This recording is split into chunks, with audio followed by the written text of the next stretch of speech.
E nós vamos então dar início formal a mais uma sessão clínica do Hospital Procardíaco, agradecendo a presença de todos, cumprimentando nossos amigos de São Paulo.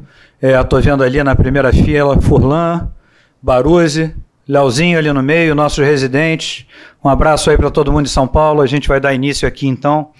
Antes a gente vai fazer aqueles informes clássicos que nós costumamos fazer aqui antes da sessão propriamente dita, anunciando já nessa sexta-feira que nós vamos ter mais uma das sessões de habilidades não técnicas para profissionais de saúde. É um ciclo de sessões que vem sendo feito aqui no hospital sob a coordenação do Dr. Flávio Naco, e que nessa sexta-feira, ao meio-dia, nós vamos ter uma sessão sobre gerenciamento de crises, que vai ser dada pelo Dr. Sérgio Gelbvax, que é um médico anestesista, conhecido de alguns aqui na sala, e que vai nos falar sobre gerenciamento de crise. Eu queria aproveitar já para anunciar que a sessão de hoje ela é uma primeira sessão de 3 sessões que vão... mais 2 sessões que ainda vão se seguir sobre as diretrizes do Congresso Europeu de Cardiologia de 2018.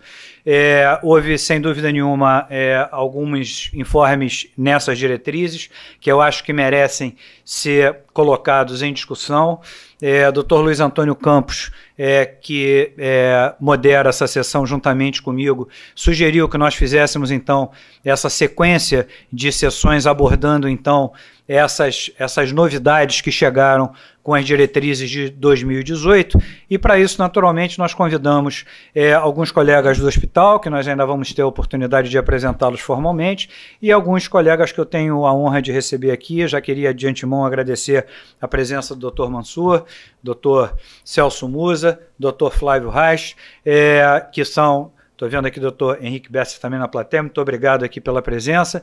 E a gente vai dar início, então, à sessão. Eu queria pedir ao Dr. Luiz Antônio que vai moderar juntamente comigo a sessão. A sessão hoje ela é dividida em dois pequenos módulos, abordando basicamente 2 diretrizes. Luiz, pormenoriza isso, por gentileza. Muito obrigado, André. Boa tarde a todos, colegas do Rio de Janeiro, colegas e grandes amigos de São Paulo. Talvez vocês não estejam me vendo aqui no momento, mas eu já posso ver Baruzzi, Furlan, Leozinho à frente, Leonardo e Luíse, 2 residentes de 2º ano da nossa instituição, que estão passando esse mês de outubro em São Paulo, num intercâmbio extremamente auspicioso entre ambas as instituições. No mês anterior tivemos Gustavo e Felipe, que também foram agraciados com essa grande gentileza do Hospital Total Core. O André já comentou, nós já estamos com um horário até certo ponto bastante adiantado, mas a dinâmica é a seguinte: vamos ter uma primeira apresentação versando sobre a 4ª definição universal do infarto agudo do miocárdio, que será apresentada pelo professor Roberto Sporcati, que eu já gostaria que tomasse posição ao púlpito. Roberto é o nosso coordenador da unidade cardiointensiva do nosso hospital há muitos anos, desde 1996, professor adjunto da Universidade do Estado do Rio de Janeiro, onde atua também nesta coordenação da unidade cardiointensiva. Após uma apresentação de 20 minutos, nós teremos 3 debatedores que terão 10 minutos para apresentarem as suas mensagens, como eles analisaram criticamente essa diretriz. E teremos mais 10 a 15 minutos para que a assistência no Rio de Janeiro e em São Paulo manifeste-se. Nessa primeira etapa, temos, como já apresentado, João Mansur Filho, grande amigo, coordenador da unidade cardiointensiva do Hospital Samaritano, Botafogo. Dr. Celso Musa, também não menos grande amigo, coordenador da cardiologia clínica do America's Medical City, da Barra da Tijuca, envolvendo o Hospital Samaritano e Vitória. E temos também Flávio Reich, médico assistente, extremamente presente na nossa instituição, um grande cardiologista, conhecido e amigo de todos nós. Após essa primeira etapa, Fernando Rangel entra dando o contínuo da apresentação com revascularização miocárdica, diretriz europeia. E teremos Luiz Antônio Carvalho, ainda não vejo na assistência, Alexandre Siciliano também não, mas Roberta Schneider já está entre nós. Se os dois não comparecerem, eu diria que Roberta Schneider vai nos bastar como grande debatedora. Roberto, com a palavra, 20 minutos. Posso falar, Luiz? Oh, mas que prazer enorme. 30 anos de amizade permite. Boa tarde a todos, aos colegas aqui do Rio de Janeiro, aos colegas e amigos também de São Paulo. É uma satisfação muito grande estar mais uma vez participando de uma atividade e o material que a gente vai apresentar, inclusive a apresentação original que foi feita durante o Congresso Europeu de Cardiologia, era uma apresentação aguardada há muito tempo. A terceira definição era de 2012. Então ela é assim bastante detalhada, minuciosa, mas é um documento de definições. Então torna-se um pouco árido para não só uma leitura, que é obrigatória, mas também para que a gente tenha tantos debates assim. E o que eu vou procurar fazer, então, é dentro de dados do documento, que já são conhecidos, como isso nós incorporamos na prática clínica. E as propostas, não é, de uma revisão de classificação de infarto, como isso interfere na nossa prática. O documento, ele traz entre os dados mais importantes o aspecto de nós definirmos o que seja um infarto do miocárdio e o que seja uma injúria, uma lesão miocárdica. E aqui, então, os conceitos se superpõem, e nós vemos no gráfico de baixo, o que é o percentil 99 de um marcador de necrose, no caso da troponina, e hoje é o marcador, hoje não, desde a terceira definição, é o marcador de excelência, e ele tem uma especificidade tão grande que qualquer número acima do seu percentil 99 já caracteriza a presença de necrose miocárdica. Então nós observamos, vamos ver se eu consigo apontar aqui, né? Nós observamos o percentil 99 e duas curvas. Uma é quase um platô, que seria um nível mantido de marcador de necrose, que seria, portanto, uma injúria miocárdica mais crônica ou mais aguda, com níveis mais altos ou níveis mais baixos de acordo com o tipo de agressão. E a curva aqui em roxo, né, realmente uma curva, não é, aqui modulada, fazendo um perfil de elevação e de queda, caracterizando então o detalhe importante que é a oscilação ao longo das horas ou dias subsequentes. Então, isso faz a diferença. Eu acho que para esse cenário aqui, não é, de conhecimento, não é tão novo assim, mas procura definir bem, não é, como critério para o infarto. Não é, ela é a presença de injúria miocárdica com alteração do biomarcador num contexto de evidência de isquemia miocárdica aguda. Enquanto que a injúria, não é a elevação acima do percentil 99, que pode ser aguda, tendo uma oscilação maior, ou pode ser até um pouco mais crônica. E essa outra figura ilustra, não é, o espectro da lesão miocárdica, que pega um número bastante grande de situações clínicas, cardiológicas ou não, que pode haver uma liberação miocárdica, e coloca como parte central, não é, o infarto do miocárdio, onde você tem naturalmente a lesão miocárdica, mas existe a isquemia miocárdica, não é, relacionada a uma evidência clínica dessa isquemia, seja ela clínica, eletrocardiográfica ou alguma outra forma de entendermos isso. E já, não é, colocando assim como várias das causas, não cardíacas, mas hipoxemia, anemia, arritmias, insuficiência cardíaca, ou então doença renal, não é, choque, sepse, tromboembolismo, como outras causas, não é, de lesão miocárdica. Outra ênfase que é dada nesse documento aqui, então, em relação às causas de elevação dos marcadores de necrose, podemos ser mais ou menos rápidos nessa apresentação, mas a grande divisão é colocar num primeiro subitem, não é, a lesão miocárdica relacionada à isquemia, ao infarto, onde tem o quê? Instabilidade de placa, ruptura, erosão de placa, mais um quadro agudo, uma fisiopatologia específica de instabilidade arterial. E as outras causas, então, refletindo, não é, mecanismos diversos de produção, de liberação miocárdica, eventualmente de isquemia, não é? Mas por mecanismos que não relacionados à instabilidade da artéria coronariana, no sentido de doença aterosclerótica trombo-oclusiva. E aqui, então, espasmo coronariano, embolia, dissecção, arritmia, choque, insuficiência respiratória, anemia, as condições, não é, crônicas, como insuficiência cardíaca, cardiomiopatias, não é, procedimentos de revascularização que vão merecer uma outra classificação, não é, do tipo de infarto, pós-ablação, pós-intervenções, pós-trauma cardíaco, e também sempre lembrar, ainda mais, não é, para nosso cenário clínico, de pacientes idosos, com comorbidade, a presença de disfunção renal, não é, tudo isso pode levar a uma liberação de marcador de necrose miocárdica também. Então aqui se destaca sempre as doenças infecciosas, em especial a sepse, doença renal crônica, AVC, embolia pulmonar e outras situações clínicas, para que a gente tenha em mente enquanto diagnóstico diferencial, né? A definição de infarto, ela não é nova.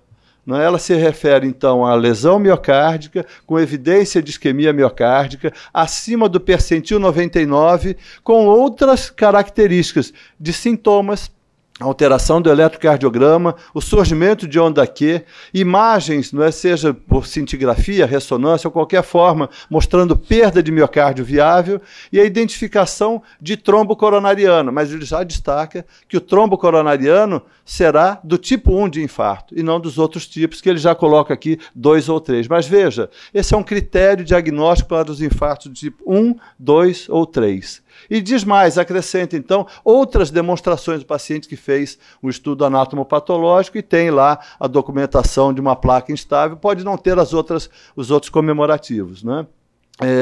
Nos infartos do tipo 2, o desequilíbrio entre oferta e demanda. E nos infartos do tipo 3, é o paciente da morte súbita. Até prova em contrário, é por infarto, até prova em contrário, não é um tipo específico, mas que a gente coloca sem ter todos os outros comemorativos, como infarto agudo do miocárdio, né?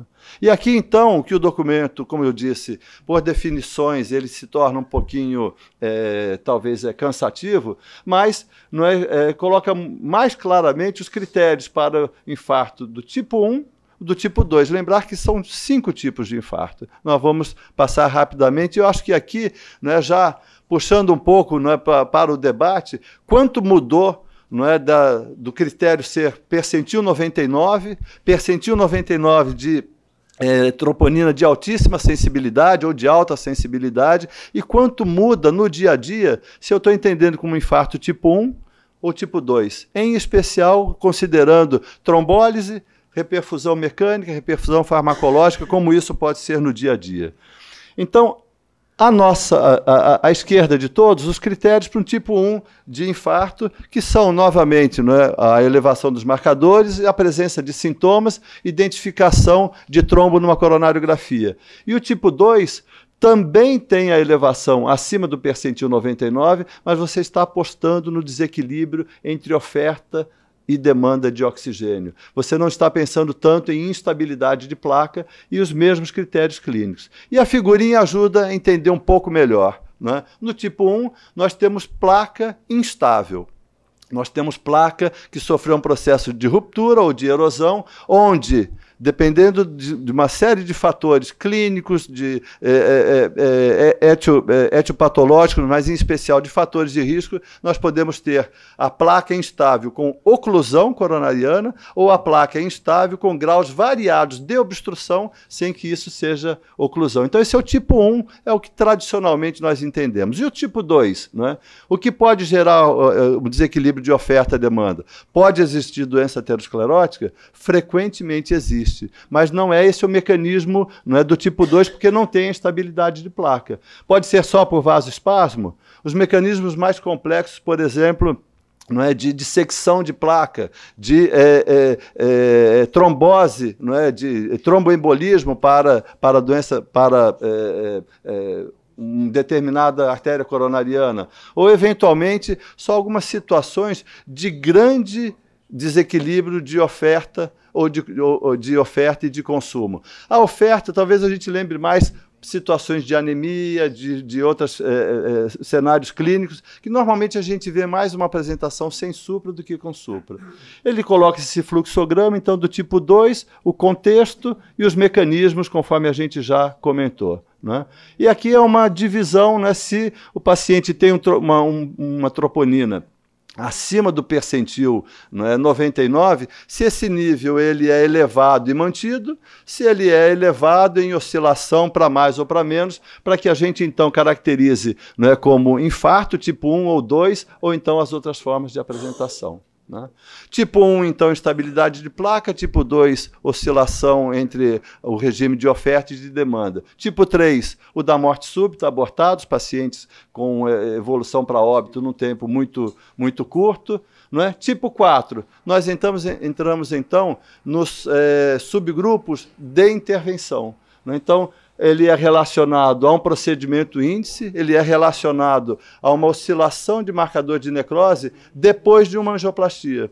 E aqui, então, será interessante analisar, eu queria ver como, né, os nossos debatedores têm feito na prática. Por exemplo, devemos pedir marcador de necrose depois de toda a intervenção, para caracterizar, não é, que houve um aumento acima de 20%, acima de 5 vezes, e que conduta eu tomo, já que eu digo que, olha, esse paciente fez uma intervenção e ele tem um tipo 4A de infarto, porque elevou o marcador de necrose. E ele coloca mais 2 subgrupos dos pacientes de intervenção, tipo 4B e tipo 4C. O tipo 4B é aquele paciente que você tem uma apresentação clínica de síndrome coronariana aguda, tem um marcador de necrose elevado e você encontra mecanismos de trombose, né? A grande preocupação de uma trombose aguda ou subaguda de stent. E sempre pós-intervenção. Então, tipo 1, tipo 4A, pós-intervenção aguda. Tipo 4B, por trombose de stent, tipo 4C por reestenose. A gente pensa muito menos nisso. A gente pensa no paciente que evolui com reestenose, que ele não chegue até ter um infarto com liberação de marcador de necrose. A gente pensa mais em trombose de stent. Mas pode acontecer isso também. A reestenose ser o mecanismo, levando a uma apresentação de infarto com liberação de marcador de necrose. Ok? O mesmo raciocínio, e importante, e aqui então de novo, o que fazemos com a liberação, com a curva de marcador de necrose pós-revascularização cirúrgica? Pós-revascularização miocárdica, uma elevação de 5 vezes. Pós-revascularização percutânea. Pós-revascularização cirúrgica, uma elevação de 10 vezes para caracterizar o tipo de infarto. Então, esses foram os pontos assim que eu trouxe num tempo curto para a gente ver quanto está importando disso no acompanhamento. E mais, não é? A incorporação da troponina de altíssima sensibilidade, o que está mudando nos protocolos de dor torácica, porque, de certa maneira, eu consigo reclassificar os pacientes. Pacientes que tinham uma troponina não elevada podem ter uma troponina de altíssima sensibilidade elevada e fazendo, então, critério para o diagnóstico de injúria miocárdica, de infarto do miocárdio. Qual o prognóstico desses pacientes? Será melhor? Acho que seria uma discussão bem interessante. Muito obrigado a todos. Roberto, por favor, sente aqui conosco na mesa. Queria aproveitar, convidar o Dr. Flávio Reis, Dr. Celso Musa, Dr. João Mansur para assumirem aqui as suas posições. Bem, então, após essa brilhante apresentação do Dr. Roberto Sporcati, que eu acho que nos brindou aí com essa nova classificação do infarto, eu queria abrir a palavra aos nossos debatedores, começando com o Dr. Flávio Reis, para que nos traga as suas considerações a respeito dessa nova classificação e o que você pode acrescentar antes da gente abrir efetivamente o debate. Bom, inicialmente, muito obrigado pelo convite e vou tentar ser breve, tendo em vista o programa extenso. Essa basicamente é uma complementação do terceira definição do ano de 2002. Por que isso aconteceu? Porque os marcadores se tornaram mais sensíveis, a troponina ficou mais sensível e possibilitou diagnósticos assim que antes não eram feitos e que no momento passam a ser feitos com mais facilidade por causa dessa dosagem. Para mim me chamou a atenção basicamente não mudou. Eu acho essa tipo de definição, quarta definição, terceira, segunda e primeira, uma coisa meio burocrática, no sentido em que ela mistura uma série de conceitos e uma série de coisas, mas ela ajuda muito a gente a decidir que tipo de tratamento a gente vai adotar diante dos nossos pacientes, principalmente se a gente consegue documentar que ele é um infarto, como tão bem mostrou o Roberto aqui, do tipo 1, onde você tem uma patologia definitiva da coronária, com trombo presente, com fissura e oclusão. Então, nesse caso, em que você documenta isso, obviamente você precisa de uma atitude terapêutica imediata, de desobstrução desse vaso. Nos outros casos, o diagnóstico é mais difícil, e mesmo quando você visita as coronárias, o trombo, se estava presente lá, não está mais, o que significa que esse tipo de terapêutica não é mais necessário. E isso facilita. Facilita também na definição da morte súbita, quando a pessoa é atendida no hospital e não tem tempo de dosar a troponina. E para mim os outros 4 e 5 são infartos criados pelos nossos procedimentos. Na realidade, ajuda pouco, só justifica o que a gente faz agudamente, o que acontece depois por conta de complicações dos eventos. Para mim me chamou a atenção mais ainda, eles, como um evento tipo chacrinha, que não veio para explicar, veio para confundir, que eles colocaram ainda a presença do Takotsubo, que é 1 a 2% dos casos que apresenta como infarto do miocárdio, que é um motivo de intensa confusão, e ainda colocaram o Minoca, que é uns 6 a 8% que eles dizem aqui, que na realidade tem estudos que mostram que quando você faz ultrassom lá dentro da coronária lá, tem ruptura, tem fissura e tem restinhos de trombo. Não muda muito, mas simplesmente aumenta um pouquinho essa salada. Na essência, o que mais importa para mim tem um estudo que mostra na dissociação das curvas de mortalidade do tipo 1 para o tipo 2. Ao contrário do que a gente imagina que um infarto agudo com obstrução, fissura, esse tipo de coisa mata mais, ao longo do tempo a mortalidade muito maior é dos pacientes com infarto do tipo 2. Por quê? Porque eles são muito mais doentes do que o tipo 1 e eles não resolvem a patologia deles lá no momento do infarto. Você vai enrolando e eles vão apresentar esses problemas mais lá para frente. Espero ter estado dentro do tempo aí. Obrigado, Flávio. Queria passar o doutor Celso Musa. Agradeço falar antes do Mansur, senão não vou deixar, não vou ter tempo para falar nada.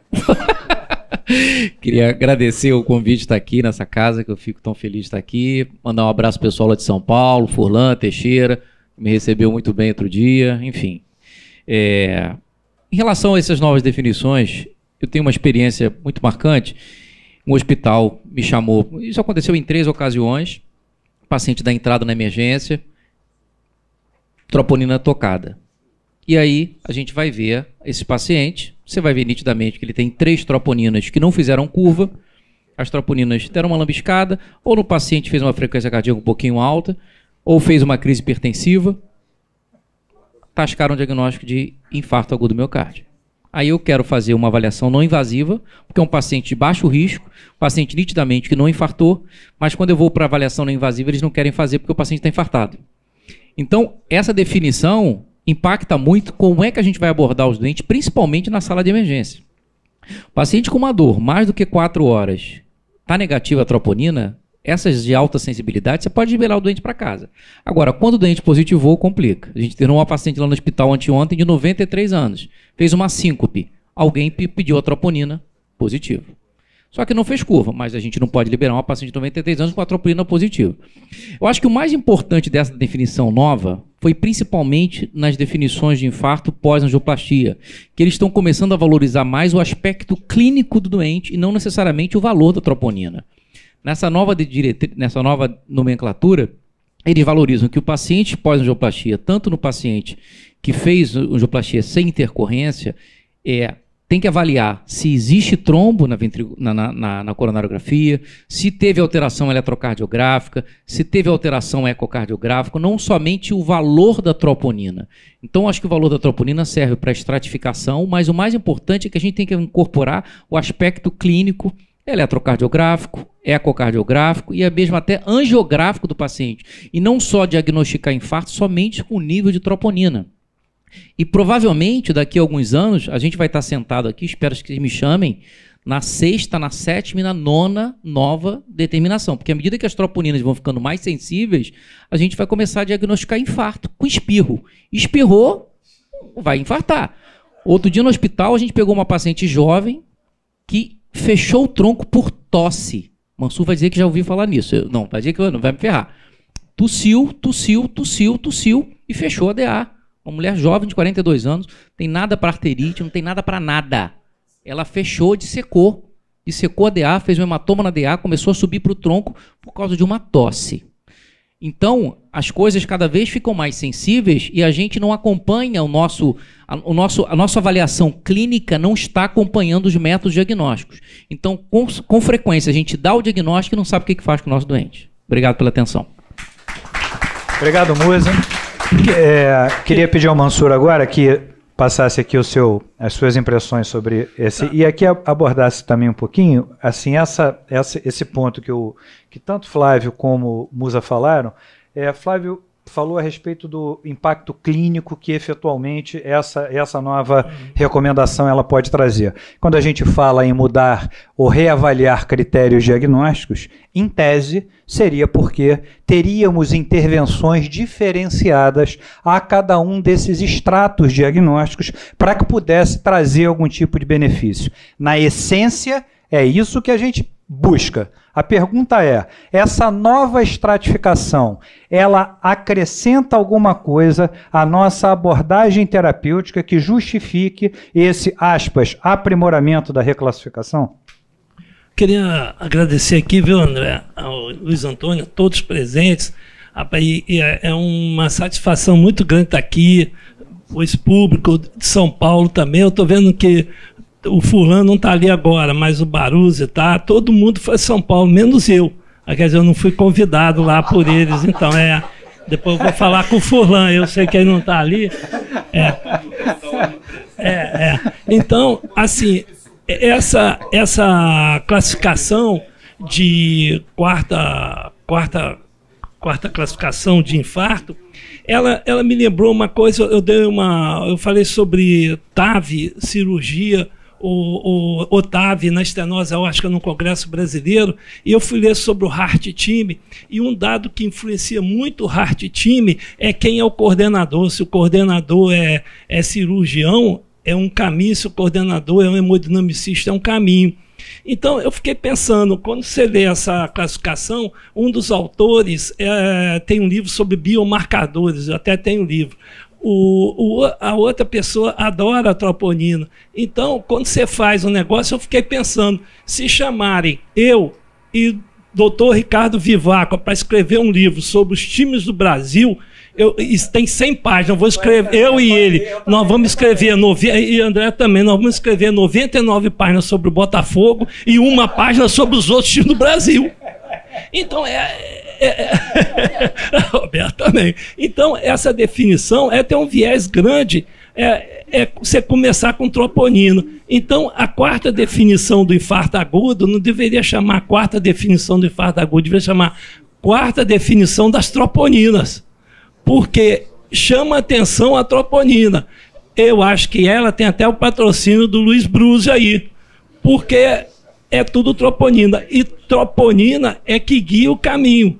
Então, quando você tem uma coisa que só vai naquilo, você chegar e jogar só a bola para o Neymar. O Brasil não ganha. Agora, você vê um time igual o Botafogo, dá bola para todo mundo, está sempre campeão, né, professor? Então, é diferente. Você só deu bola para troponina. Eu vi uma sessão do ESC lá, não na hora, mas eu vi aqui o ESC 365, aquele negócio. o inglês não é bom, mas deu para entender alguma coisa. Ele fez o seguinte, rapaz, ele botou um caso em que o caso tinha alteração do elétron. Ora, alteração do elétron de onda T. E até no própria diretriz, ele, quando põe o gráfico, ele põe assim, alteração de ST e T. Mas na hora que ele põe no texto, ele põe alteração de ST ou T. E menosprezou os dados clínicos, menosprezou o eletrocardiograma, foi uma classificação assim, muito tendenciosa à troponina.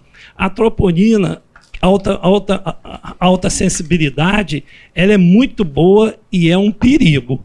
É um perigo porque é isso que o Celso falou, chegou o doente com 5, faz troponina, aí você está diante de um problema, viu, André? Isso que você perguntou. A troponina, na emergência, a gente está diante de um problema, porque ela vai dar alterado. Fabrício Braga fez agora em 44 maratonistas, 24 horas após a maratona, a troponina de alta sensibilidade deu positivo em 64,1% das pessoas. Isso é bom ou é ruim? Tem a teoria da benignidade e tem a teoria da malignidade. Ele está acompanhando, já tem mais de 2 anos que ele está acompanhando, não teve um evento adverso nessas proteínas, provando a teoria da benignidade. Agora, pode ser que mais tempo entre a teoria da malignidade. Se nós formos vermos doentes de terapia intensiva, 47,3% dos casos de terapia intensiva, a troponina está alterada. De 3.857 pacientes, 47% alterados. O que eu vou ficar? Eu vou fazer isso com tudo. Num subgrupo desses 3.587, eles investigaram 28% de doença coronária. Isso é tipo 1, isso é tipo 2, isso é um miocárdio de sepse, que nem foi citado muito nessas diretrizes, achei até que deu um foquinho muito pequeno, ou é um Takotsubo, porque a gente tem visto alguns Takotsubos também em sepse, então você fica diante de um problema. Então nós temos que usar o que foi bom disso. Bom que organiza assim, uma ideia, organiza um caminho, mas a gente tem que ter uma cautela muito grande. Eu acho que eles lançaram a troponina, é excelente, mas a gente tem que ter uma cautela. Esse caso que foi colocado no Congresso, os 2 casos, ele só falou alteração eletrocardiográfica. O eletro, às vezes eu vejo o eletro e digo, a troponina vai dar mais ou menos assim, o BNP vai dar alto. Você vê, o eletro, ele tem um potencial de diferenciação, viu, doutor Dilson? O senhor está aí, do potencial de diferenciação muito grande. Por exemplo, tem trabalhos mostrando que, se você vir um eletrocardiograma, é um trabalho que diferenciou entre embolia pulmonar, síndrome coronariana aguda e Takotsubo. Se você vê um eletrocardiograma no diferencial, né, ou que você está andando ali, no diferencial entre os 3, e esse eletro tem um AVR positivo e um V1 negativo, ele tem uma sensibilidade de 95, especial 97 para Takotsubo. Se a onda T foi negativa em D3 e AVF, tem uma sensibilidade de 90, especial 97 para embolia pulmonar. A profundidade da onda T tem um papel importante. Ela é mais profunda no Takotsubo, menos na síndrome coronariana aguda e menos na embolia pulmonar. No Takotsubo é 7, mais ou menos 3. Na síndrome coronariana aguda é 4, mais ou menos 1,7. Mansur, sem querer interrompê-lo, por favor, mas vamos deixar também para assistência indagar a vocês 3 e Roberto exatamente essas questões. Se você puder finalizar para a gente abrir a discussão. Nós vamos abrir, pode concluir o seu pensamento. Então, essa definição, Luiz Antônio, eu acho que ela ajuda até em termos de trabalhos, em termos de protocolos e tudo. Mas nós temos que ter um certo cuidado nessa definição e ficar preso a isso, porque a gente vai dar, primeiro, injúria miocárdica em todos, e depois a gente vai ter que decifrar. Obrigado. Muito obrigado, Mansur. Eu peço que os 3 continuem em posição, porque agora nós vamos abrir a palavra para São Paulo. O Mansur já havia citado o nosso querido Furlan, que já voltou para ali a sala do Total Core, já acenou para a gente. Então a palavra está com São Paulo e depois, imediatamente, a nossa assistência no Rio de Janeiro se posiciona com perguntas e comentários. Primeiramente, eu queria agradecer muito a gentileza e é um imenso prazer em ser deleitado por uma pessoa apresentando uma sessão do jeito que o Dr. Luiz Antônio sempre apresenta. É um grande prazer ouvir o senhor. Eu queria colocar um ponto em relação à troponina, e sempre quando a gente aumenta a sensibilidade do nosso método, a gente tem um objetivo: reduzir o falso negativo. Em detrimento a isso, a gente aumenta o número de pessoas com falso positivo. E isso tem sempre um pró e um contra, obviamente, na nossa decisão em tomada de avaliação. A gente reduz a chance e melhora o prognóstico do infarto. Por quê? Porque a gente detecta mais precocemente o paciente está infartando. A janela cega da troponina da terceira e quarta geração, que era em torno de 6 horas, caiu para 2 horas. Então, o mindset, a forma de raciocinar em cima do biomarcador tem que mudar. Por quê? A gente tem que entender o valor absoluto do biomarcador e entender que a troponina ela tem um ângulo de curva da cinética inicial diferente do washout. Então, quando você pega nas primeiras 6 horas, essa variação de 20% ela é facilmente detectada. Depois, você tem que ver o valor absoluto, que na diretriz europeia foi definido como 5% cutoff, na diretriz que eu participei, que foi do Sudeste Asiático, 7%, o valor da ULN. Então, uma das coisas que a gente desconhecia é que o ser humano e o biomarcador não foi feito para o diagnóstico de infarto. E ele é liberado em pessoas normais. Tem um estudo holandês que colheram troponina horária de várias pessoas e viram que tem uma variação circadiana. Então, quando a gente abaixou muito a sensibilidade, a gente começou a ver a variação circadiana normal da troponina no nosso organismo, que nos métodos antigos a gente não detectava. Então, do ponto de vista prático, é um grande avanço, porque detecta precocemente. É impraticável a gente dar 2% de alta em paciente com infarto. Então, a acurácia da troponina ultrassensível é 99,6%. Então, 6 em 1000. Uma coisa que habitualmente a gente não via em relação aos outros métodos, a gente melhorou muito a acurácia do nosso método e a gente melhorou o prognóstico, porque a gente não fica esperando o paciente com tanto tempo infartando no pronto-socorro sem conseguir fazer o diagnóstico. Então, esses são os pontos positivos e negativos que a gente tem que tentar lidar com a nova troponina. Muito obrigado, Léo, não somente pelos comentários extremamente pertinentes, mas o carinho que você sempre demonstra, particularmente a mim e a todos nós do Procardíaco, sua casa, durante o seu período da sua magnífica residência médica. Baruzzi quer fazer algum comentário? Os colegas da sala, à vontade. Gostaria assim, boa tarde a todos os colegas. Nós temos observado aqui em São Paulo a saga da troponina. Paciente idoso com quadro clínico de pneumonia, um pouco febril, por motivos A, B ou C, colhe-se, entre os demais exames, a troponina. E no raro, bem positivo. Aí o colega menos avisado diz à família que o paciente teve infarto e vai ficar internado. Claro que foi uma lesão miocárdica mínima, mas isso cria um impasse duro, porque você quer dispensar o paciente para uma antibiótico terapia domiciliar, e como dispensar um doente com uma tropo positiva, entre aspas, na vigência do infarto. Então, eu acho que é o seguinte, nós temos que também, frente a essa troponina, que é altamente sensível, que cada vez mais ela virá positiva, ainda mais com os novos reagentes que estão por chegar, por advir, nós temos que também ensinar os nossos colegas a ter o discernimento clínico em separar alhos do bugalhos. Senão todo paciente chegar no pronto-socorro com uma tropa positiva, nós não vamos conseguir dispensar o paciente. Então, eu só queria alertar os colegas, sem sulato, que a troponina, embora tenha nos ajudado a diagnosticar a lesão miocárdica mínima, também está confundindo os colegas do pronto-socorro, estressando as famílias, com um infarto que não existe. Então, a minha mensagem é essa, quer dizer, embora seja um benefício em detectar a lesão miocárdica, está sendo um malefício em estressar as famílias e criando mais internações e exames necessários. Nós estamos deixando a clínica de lado para valorizar simplesmente um exame isolado. Eu acho que foi muito útil essa discussão sobre a troponina. Né?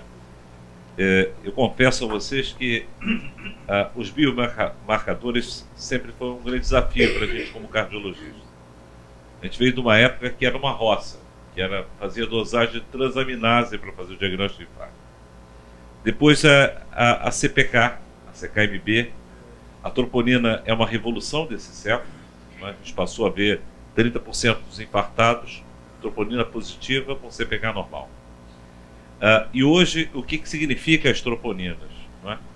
É mais do que um exame positivo ou negativo, e mais do que ser um exame de diagnóstico só, ele também tem impacto prognóstico em várias doenças.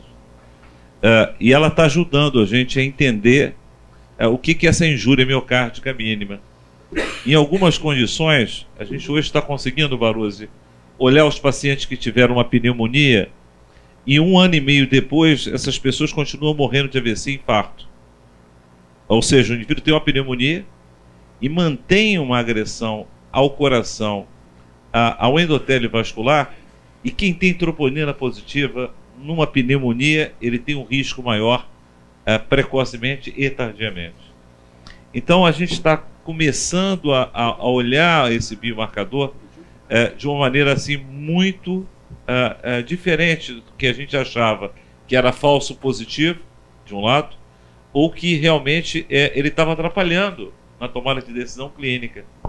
A primeira pessoa nesse auditório a falar isso foi o Dr. Gurfinkel, que morreu muito precocemente, sabe, Barroso? E ele falou o seguinte: olha, eu estou vindo da Inglaterra e dos Estados Unidos e a minha paixão é justamente as troponinas. Elas mudaram o nosso entendimento no Instituto Favaloro. E com certeza, nesse século, vocês vão ver que a troponina será um exame que vai aposentar a CPK, mas que a gente também vai aprender o papel prognóstico dessas anormalidades. Ana Amaral fará um comentário. O professor Zé Davi Diamant já pediu a palavra. Após Zé Davi, a gente encerra e partiremos para a revascularização no contínuo da sessão. Ana. Obrigada, Luiz Antônio. Boa tarde a todos. Eu gostaria só de fazer um comentário breve. Não tem como ouvir sobre troponina e não falar e não me manifestar. Vocês sabem que foi objeto meu de estudo há mais ou menos 2 anos atrás, para a gente entender como é que seria o comportamento da nossa população do procardíaco frente à troponina de alta sensibilidade. Então foi feito um estudo, a gente infelizmente teve um N pequeno, temos já algumas programações para a gente tentar aumentar esse N para poder ter um resultado mais sólido, mais robusto, mas foi um resultado interessante. Então, esse foi a minha dissertação de mestrado, e todos sabem da minha vontade de trazer essa troponina de alta sensibilidade para a nossa emergência, para a gente tentar ter os benefícios dela de um diagnóstico mais precoce e a gente também poder ter uma liberação mais rápida desse paciente, que a gente já vem ao longo dos 20 anos de unidade de dor torácica cada vez diminuindo mais o tempo de permanência desse paciente, mas eu acho que ainda tem espaço para a gente reduzir ainda mais, desde que a gente tenha segurança, é claro. Mas o que eu queria ressaltar é que a troponina de alta sensibilidade na emergência sempre passa essa impressão de que ela confunde. A gente tem que ter cuidado com a forma que ela confunde. Ela pode confundir, sim, se a gente não tiver o nosso protocolo bem desenhado e definido para saber como que a gente vai interpretar essa troponina. A gente colocar essa troponina solta dentro de uma unidade de emergência, ela confunde, sim. A gente não vai saber muitas vezes o que fazer com ela. Mas se a gente conseguir, e aí é o grande desafio, existem vários protocolos, vários estudos italianos, estudos alemães, tem muitos estudos interessantes mostrando qual seria o melhor protocolo ou opções de protocolo de avaliação dessa troponina. O grande desafio é não só a gente importar um protocolo desse, mas sim a gente tentar desenhar o protocolo ideal para a sua população, para a sua instituição. A troponina solta confunde. A troponina com um protocolo desenhado, seja ele através de delta, seja ele através de variação de flutuação dela, ela ajuda e a gente consegue tanto fazer um diagnóstico mais rápido, como a gente fazer uma liberação mais rápida também da sala de emergência. Obrigado. Muito obrigado, Ana, pela sua contribuição. O comentário do professor Zé Davi. Não, só queria lembrar o seguinte: a troponina, quando está se ligando ao infarto, ele tem um valor prognóstico muito importante. Se você dosa uma troponina e ela é muito elevada, ela até é um indicador para você intervir imediatamente. Você não precisa esperar por mais tempo. E se o indivíduo tem dor há bastante tempo, já bastante tempo que eu digo é mais de 3 horas de dor, e a troponina é normal, você praticamente já está afastando um infarto. Então, em resumo, os valores da troponina, mesmo na primeira mensuração, elas já caracterizam a existência do infarto, que não precisa esperar para a confirmação e intervir imediatamente, ou então afastar a possibilidade de que ele tenha ocorrido. Muito obrigado, Zé Davi. Eu quero agradecer a participação de todos. Vou convidar o doutor Mansur para sentar à primeira fila, porque ele terá comentários fundamentais após a apresentação de Fernando Rangel, que em 15 minutos nos apresentará a diretriz de revascularização. E teremos 15 minutos para os debates. Revascularização miocárdica, ESC 2018. Eu vou tentar falar isso em 15 minutos. Observem, senhores, que houve nesses guidelines atuais, houve uma promoção de algumas informações, de algumas diretrizes e um rebaixamento de outras. Em relação à angioplastia de lesões bifurcadas, o implante do stent no vaso principal foi recomendado e tratando com balão ou stent no ramo, de acordo com necessidade. Isso foi promovido para a classe 1. A angioplastia imediata e revascularização se apropriada de sobreviventes de parada cardíaca fora do hospital, isso foi promovido para a classe 1. A avaliação do risco de nefropatia pelo contraste foi promovido também para a classe 1. Isso é muito importante também. Observem que o uso de OCT para otimização de resultados de stent também recebeu uma redução para a classe 2B. Observem aqui que assim,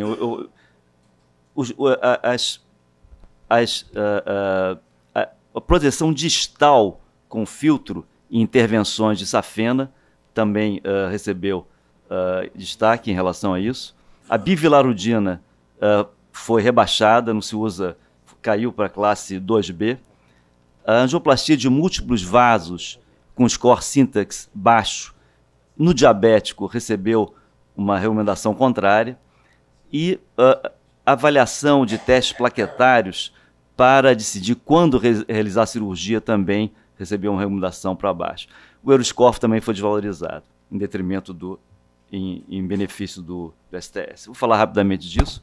Observem aqui, os senhores, que fazer testes funcionais com ressonância, com eco de estresse, SPECT ou PET, isso tem classe 2B com nível de evidência B para pacientes com insuficiência cardíaca que vão ser considerados para revascularização. O teste funcional na sala de hemodinâmica, o FFR e o IFR, são recomendados para avaliar estenose de grau intermediário, quando não tem evidência de isquemia antes, em testes funcionais prévios. A angioplastia multivascular também pode e deve ser guiada por FFR, com recomendação 2A, evidência B. Ultrassom intracoronariano para avaliar intervenções de tronco não protegido. Observem aqui esses estudos, esse registro sueco, do IFR em relação ao FFR. O IFR é uma técnica de avaliação de isquemia na sala de hemodinâmica que dispensa a hiperemia, dispensa o vasodilatador e com isso diminui sintomas. E ela, nesses trabalhos, mostrou que o valor prognóstico é bastante superponível ao valor do FFR, que é a terapia padrão usando adenosina, mostrando que a taxa de eventos graves, morte, infarto e revascularização se assemelham à capacidade preditiva das duas técnicas, em 2 ensaios importantes, europeus. Aqui, para indicação de revascularização do paciente com angina estável ou silenciosa, aqui é basicamente o que nós temos como bem estabelecido: lesão de tronco, proximal de DA, para prognóstico, trivascular com disfunção, grande área isquêmica em cintilografia ou teste funcional acima de 10%, ou vaso derradeiro, isso tem impacto prognóstico. E para aliviar sintomas nos pacientes que têm angina limitante a despeito da terapia médica plena. O Syntax Score, cada vez mais valorizado para avaliação da carga de aterosclerose. Observe que é um estudo complexo, uma análise complexa, avaliando vários tópicos da anatomia coronariana, a localização, mostrando também questões como oclusão crônica, bifurcado, trifurcado, lesões hastiais, comprimento de lesão, calcificação, trombo, etc. No entanto, a avaliação anatômica ela é imprescindível, como nós sabemos, mas o Syntax 2, que incorpora dados clínicos, tem uma eficiência melhor preditiva, o prognóstico. Observem nesse gráfico que nesse estudo demonstrou, quando se usa os dados clínicos no Syntax 2 acoplados aos dados angiográficos, a carga de aterosclerose avaliada pelo Syntax, melhorou a definição prognóstica. Observe que eu consigo melhorar o prognóstico do paciente quando eu escolho baseado no Syntax 2, mostrando que as curvas se separaram. Esse estudo é um estudo importante, recente, avaliando a revascularização miocárdica cirúrgica versus angioplástica no paciente multivascular, avaliando principalmente 2 parâmetros que foram muito ressaltados, muito enfatizados nesse congresso, que é a presença de diabetes mellitus e a anatomia complexa analisada pelo score Syntax. Então, observe aqui na mortalidade em 5 anos das 2 terapias de revascularização, quanto à gravidade do score de aterosclerose, mostrando que quanto maior esse score, mais favorável é o benefício da cirurgia, normalmente no paciente com doença trivascular, isso é mais acentuado ainda, enquanto que nos pacientes com lesão de tronco de coronária esquerda, isso teve um impacto bem menor. Observem que a presença do diabetes mellitus impacta fortemente o prognóstico, favorecendo a intervenção cirúrgica em todos esses estratos. A presença isolada do diabetes já traz um benefício prognóstico, principalmente no multivascular. Esse algoritmo foi muito mostrado no congresso de decisão nos pacientes trivasculares ou lesão de tronco, em que tinha uma anatomia possível tanto para angioplastia quanto para cirurgia, e tinham condições clínicas possíveis para cirurgia também, e para angioplastia. Então, no paciente trivascular, se ele tiver uma anatomia favorável, ou seja, um score Syntax de menor complexidade, e ele não tiver diabetes, ele pode fazer tanto um método quanto o outro. Se o paciente tem um score de complexidade anatômica baixo, mas ele é diabético, já a cirurgia já tem vantagem em relação à angioplastia, mas a angioplastia ainda pode ser uma opção. Se ele tiver um score de complexidade anatômica elevado, ele, independente de qualquer outro dado, ele já tem um favorecimento para a cirurgia. Independente de qualquer outro dado, admitindo que tenha condições clínicas para a cirurgia, claro. Na lesão de tronco, observem que esse score de gravidade Syntax anatômico não pontua tanto, não é tão importante, não é tão valorizado. Observe quando o score é baixo, as 2 modalidades terapêuticas se aplicam, como grupo 1A. Quando é intermediário, cai um pouco o peso para a angioplastia, mas ainda pode ser utilizada de forma bem satisfatória. E quando tem um score muito complexo, aí não, aí a cirurgia realmente tem que ser utilizada. Então, abre uma perspectiva de tratar o tronco com um tratamento percutâneo. A escolha, então, baseia-se em vários aspectos e se enfatizou muito nesse congresso que o score europeu, o score deles, foi preterido, por assim dizer, em benefício do STS, porque ele prediz melhor morbidade em 30 dias, o STS. E também, algo que nós já sabemos de longa data, que nessa decisão a revascularização completa deve ser privilegiada. Então, os fatores, tem vários fatores que nós podemos elencar aqui, que favorecem uma intervenção ou outra.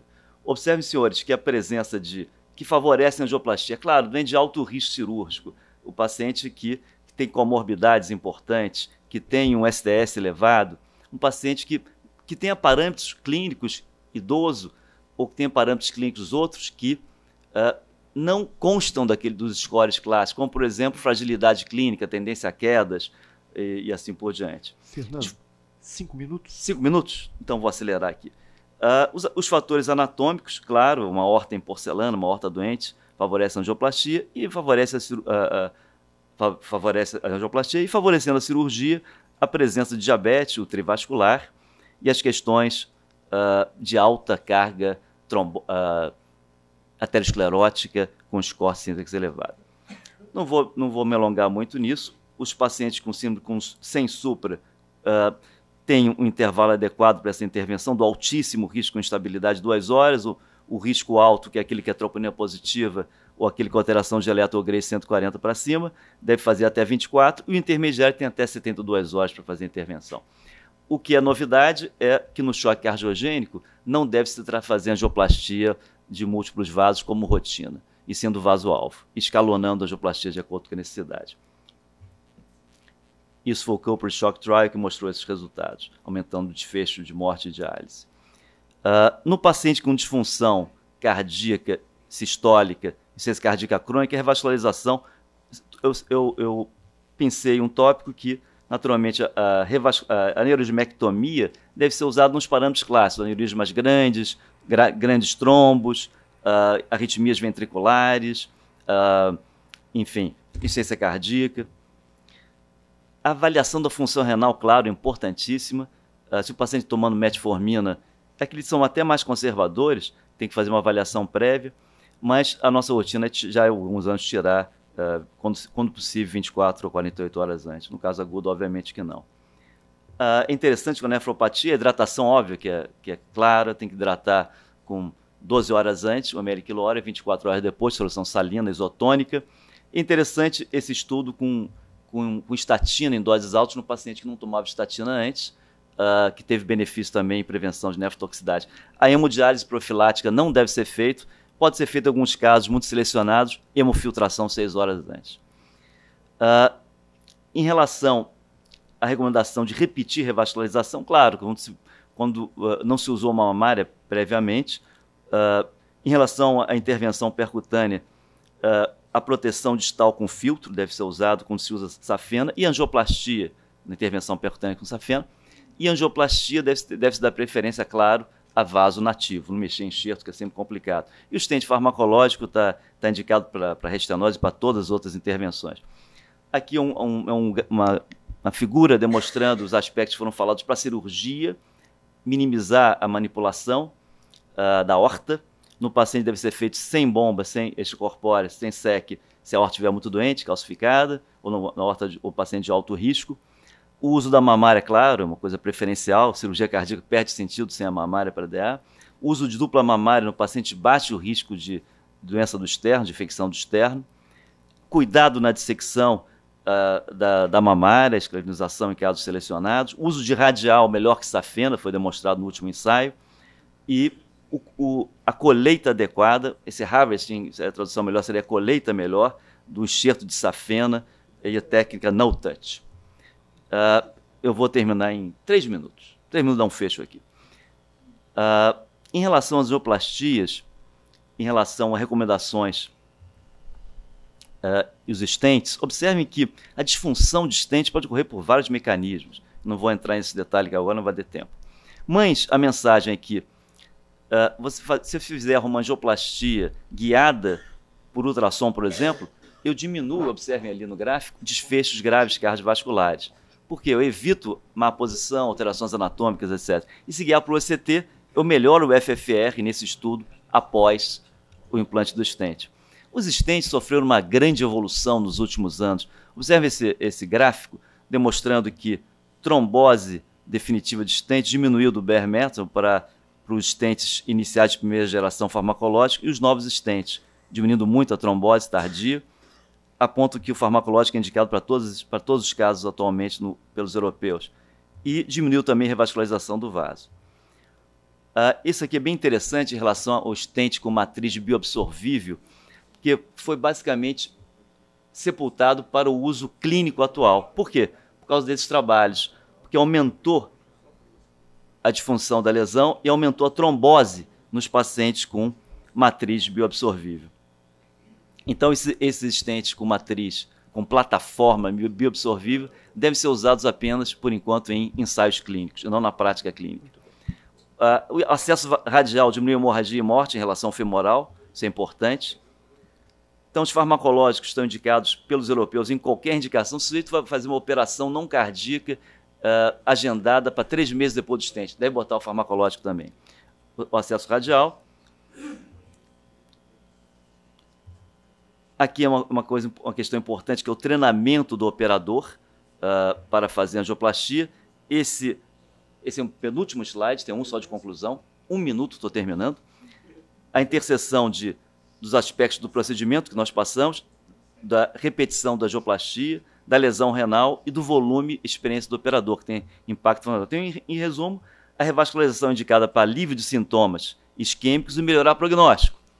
Na DAC estável, o benefício prognóstico depende da extensão da área isquêmica. Revasc completa é essencial para prognóstico e alívio de sintomas. O benefício relativo de angioplastia e revasc depende de diabetes e de complexidade anatômica, sintaxe. Heart-team é importante. Angioplastia do vaso ocupado é a pedra angular do tratamento de síndrome coronariana aguda. Revascularizações adicionais de acordo com os protocolos de DAC estável. Acesso radial. Stent farmacológico para qualquer intervenção que indique um stent. Dupla antiplaquetária, antiagregação, 6 meses para angioplastia de doente estável, 12 meses para síndrome coronariana, mas tem que individualizar, risco-benefício. Você pode botar um farmacológico e ficar com 1 mês só, ou até toda a vida, podemos discutir depois, em caso de ter trombose estente, ter revascularização múltipla, anatomia complexa. Revasc sem técnica não touch da aorta, em alto risco, o Alexandre pode falar depois. Múltiplos enxertos arteriais com técnica radial e dupla mamária em pacientes sem risco de lesão external. Desculpe passar o tempo. Obrigado. Muito obrigado, Fernando Rangel, pela sua magnífica apresentação. Eu peço que esse slide não seja retirado da tela, porque aí estão os 10 mandamentos do Guideline Europeu de 2018 sobre revascularização. Eu convido Roberta Schneider, que é uma das nossas médicas da rotina da unidade cardiointensiva do nosso Hospital Procardíaco, mas também do Hospital Universitário Pedro Ernesto. Eu convido Alexandre Siciliano, que já está entre nós, coordenador da cirurgia cardíaca da nossa instituição e também o coordenador do Heart Center do Hospital Procardíaco. E nós estamos com uma vacância, porque eu não vejo aqui Luiz Antônio Ferreira Carvalho. João Mansur Filho, aqui eu agradeço efusivamente a presença, nos honrando com os seus comentários e os seus debates, me desculpando por abreviar sempre a sua palavra, mas é porque João Mansur Filho, ele dá a mensagem bastante concisa. O problema é que ele faz absolutamente um grande passeio sobre a história da medicina. Então isso às vezes compromete o tempo. Mansur não vai poder continuar, então eu peço que o professor Roberto Sporcati venha ao nosso debate, por favor. Esse último diapositivo ele é muito importante como uma tabulação da nossa discussão. Após os comentários de Roberta, Alexandre e Roberto, a gente concede assistência e também a São Paulo. Roberta, qual a sua mensagem sobre esta diretriz? Boa tarde a todos, obrigada pelo convite. Bom, depois de ler a diretriz, a primeira coisa que eu parei para ver foi o seguinte: o que mudou e o que muda a nossa prática clínica efetivamente agora, né? E 2 coisas me chamaram a atenção. A primeira foi a questão do choque cardiogênico. O fato de que nós tentávamos abordar todos os vasos que podíamos, acreditando que isso fosse melhor para o doente. Essa informação tardia do shock trial mudou isso. Então, isso impacta na nossa prática. Foi uma coisa que me chamou bastante atenção. E o outro tópico foi o fato de que nós não temos mais, por essa diretriz, motivo para indicar um stent convencional naqueles doentes em que a gente buscava fazer isso, porque não iam poder usar, por exemplo, uma dupla antiagregação por um tempo mais prolongado, e a gente fazia essa opção, eventualmente, né, um vaso mais calibroso, algo que o valha. E agora a gente, pelo que eu entendi, todos os doentes vão ser encaminhados para o uso do stent farmacológico em doença estável e em doença aguda. Então, esses foram os 2 pontos que me chamaram a atenção assim, no primeiro momento. Muito obrigado, Roberta. Eu chamaria a atenção que na primeira diretriz, muito bem apresentada pelo Roberto, realmente o que mais chamou a atenção foi o aspecto relacionado à empregabilidade da troponina, já amplamente discutido. Nessa diretriz de revascularização, existem 2 pontos que me parece que realçaram, ou seja, foram muito enfatizados.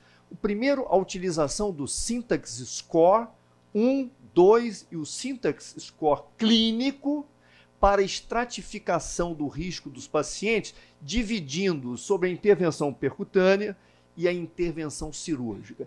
E, sobretudo, nos pacientes trivasculares e, mais do que nunca, diabéticos, a cirurgia de revascularização miocárdica me parece ter assumido um papel mais robusto quando comparado às diretrizes anteriores. Alexandre Siciliano, como é que você, como cirurgião, se situa neste contexto? Obrigado, Luiz. Obrigado pela oportunidade de estar aqui.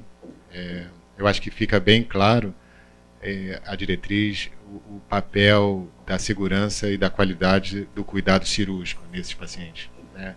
Então, se você tiver dúvida, manda operar, porque a cirurgia ela é boa para todo mundo. Ela é classe de recomendação 1, nível de evidência alto, para todo e qualquer paciente que tem indicação de revascularização. Eu acho que o fato de a gente poder ter a alternativa do tratamento transcatéter nas lesões de tronco amplia um pouco a nossa oportunidade de customizar as intervenções para as demandas do indivíduo, né? E a diretriz reassegura também o papel dos enxertos arteriais, muito tradicionalmente as duas mamárias, mas traz a incorporação agora de fato do enxerto da artéria radial para revascularizar vasos que tenham alta taxa de obstrução, né, como uma recomendação muito forte, né? Uma coisa interessante que acho que a gente passou muito rápido e a gente tem tido uma experiência muito boa lá no Instituto Nacional de Cardiologia é a avaliação perioperatório do fluxo dos enxertos, que vem nessa diretriz com um nível de recomendação maior do que eu suporia, né?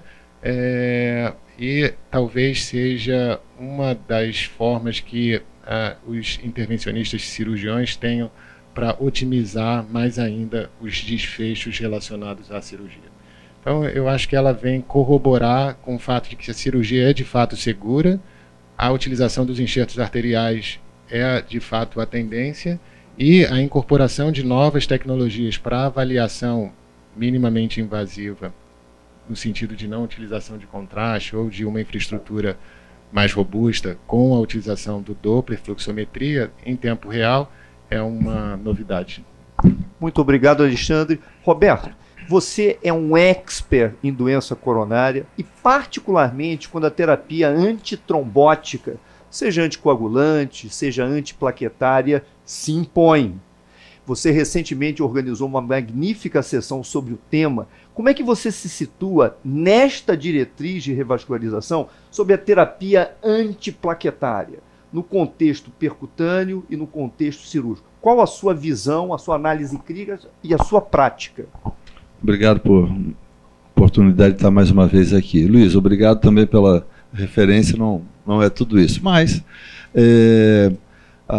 o tempo da dupla terapia antiplaquetária depende do início da história do paciente. Então, os documentos continuam apontando para os pacientes pós-síndrome coronariana aguda 1 ano de dupla terapia antiplaquetária, não é? E isso, inclusive, enfatizando, não é, os pacientes em pós-revascularização cirúrgica também. Isso é uma coisa que a gente acho que tem dúvidas, muitos não fazem, que é interromper a terapia antiplaquetária, o paciente ir para a revascularização e voltar depois para a dupla terapia.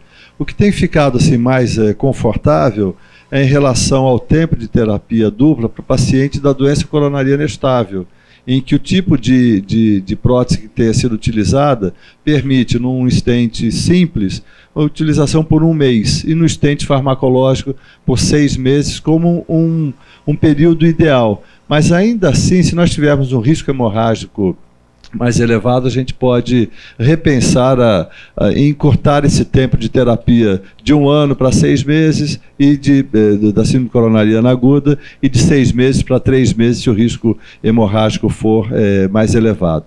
Eu queria fazer um comentário em relação à diretriz como um todo, no aspecto na primeira projeção que o Fernando fez, uma das primeiras, sobre prognóstico, não é, e sintomas, ou seja, estamos falando de sobrevida e qualidade de vida. Eu tenho um pouco de dificuldade não em entender um paciente multivascular com disfunção que vai se beneficiar de revascularização, mas eu ainda tenho dúvida sobre um corte de uma uma avaliação de uma estenose de 50% como sendo fluxo limitante e isquêmica. Portanto, eu procuro sempre o entendimento da parte funcional, com todas as limitações, para que a gente não fique só com esse número. Você destacou, mas ainda assim, é fundamental nós clínicos, não é, entendermos mais o que é um sintaxe, calcularmos isso e podermos estar discutindo um pouco mais próximo, não é, do ponto de vista de intervenção. Acho que isso é uma coisa bastante importante da diretriz. Muito obrigado, Roberto. Nós estamos a 5 minutos do encerramento. Vamos ceder inicialmente a palavra a São Paulo, Hospital Total Core, depois voltamos a nossa assistência. O doutor Daniel Seta já pediu a palavra, mas está com São Paulo, Baruzzi, Leozinho, Furlan. Estejam à vontade. Eu queria só, primeiro, mandar um grande abraço para o Siciliano, Roberto, Fernando, pessoas que eu tenho muito carinho. Um abraço para todos vocês. Queria colocar 3 pontos em tópicos bem rápido. Tópico número 1 é a abordagem de tronco. Para mim, todas têm que ter ultrassom. Primeiro é importante saber a extensão que você vai colocar o stent, principalmente nas lesões do terço distal, quase 80% elas acometem o ósseo de CX. Então, é o maior nightmare para os hemodinamicistas quando tem um plaque shift, né, que ele chama oclusão aguda da CX, principalmente quando o ângulo entre a DA e a CX é maior que 70 graus.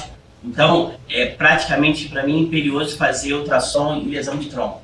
Segundo ponto que eu queria abordar, tem uma publicação muito importante na ESC, no Jornal Europeu, mostrando que nem todos os diabéticos têm vasos diabéticos. Então, é muito importante você olhar a anatomia e realmente seguir a diretriz se o paciente tiver uma acometimento difuso, característico diabético. E uma terceira e última colocação em relação ao que a Roberta falou, esse downgrade do stent farmacológico, do stent não farmacológico, foi basicamente por conta do Leaders Trial, que mostrou que você tem uma opção agora de um stent sem polímero, que tem praticamente o mesmo tempo de duração da dupla agregação. Então agora, basicamente, a gente não precisa mais de stent sem droga, e aí o benefício veio por conta do Leaders Trial, e isso foi colocado na recomendação. Doutor Daniel Seta pediu a palavra, por favor, Daniel. Vamos lá. Boa tarde a todos. Eu queria fazer uma pergunta bem rápida, Luiz. Ao Fernando em especial, que eu sei que esse é um assunto de especial interesse do Fernando. Fernando, até 2013 a gente entendia que o tratamento do infarto com supra deveria ser feito através da abordagem do vaso culpado. E a gente aceitava naquela ocasião que a abordagem de múltiplos vasos fosse feita justamente no paciente multivascular. Depois de 2013 surgiram as evidências bastante conhecidas por todos sobre a abordagem de múltiplos vasos, não no contexto do choque cardiogênico. E agora mais recentemente, surge o Culprit Shock dizendo que a abordagem de múltiplos vasos no choque cardiogênico não deve ser feita. É isso mesmo? Quer dizer, a gente, justamente no choque cardiogênico, a gente não vai fazer abordagem de múltiplos vasos? A evidência que nós tivemos aqui agora foi uma evidência de ensaio clínico, e o desfecho, o Culprit Shock Trial, foi de morte e insuficiência renal dialítica, né? com não benefício, ou seja, com piora do prognóstico para o grupo que fez angioplastia múltipla no procedimento Index. Aqui no hospital, nós já usamos uma estratégia de angioplastia do vaso culpado e angioplastia dos demais vasos, sequencial na mesma internação para o infarto lato sensu. No choque cardiogênico era a exceção, nós tentávamos abrir a maior parte dos vasos. Esse estudo realmente não demonstrou isso, e a questão da certa obstinação terapêutica, ter que abrir todos os vasos, aquela coisa toda, mais tempo em sala, paciente crítico, enfim, acabou tendo um desfecho combinado não favorável. Mas claro que não é a resposta definitiva, né? Eu acho que a gente tem que julgar caso a caso, com o grupo da hemodinâmica, grupo da cirurgia, grupo cardiológico, e com isso tentarmos individualizar aquela situação. Por exemplo, tem um infarto agudo com choque cardiogênico de uma DA proximal, você ocluído, você abre aquele vaso, mas tem também uma lesão crítica na CX, uma artéria que não seja difícil fazer a abordagem ali na hora, e o intervencionista se sente à vontade de fazer. Isso aqui pode recrutar mais fluxo, eventualmente pode fazer angioplastia de 2 vasos ali. Eu acho que isso não está assim sepultado. O que essas diretrizes falam é que o uso rotineiro na angioplastia múltipla o rotineiro, né, como uma demanda absoluta de ter que abrir todos os vasos ali, isso pode ser deletério. Fernando, muito obrigado. Eu queria agradecer a presença de todos, em especial do nosso apresentador Fernando Rangel, dos nossos debatedores, a presença de todos os senhores aqui, nossos amigos de São Paulo, Furlan, Leozinho, Baruzzi, nossos residentes, Teixeira, um abraço a todos. Estamos aí quarta-feira que vem. Um abraço. Tchau.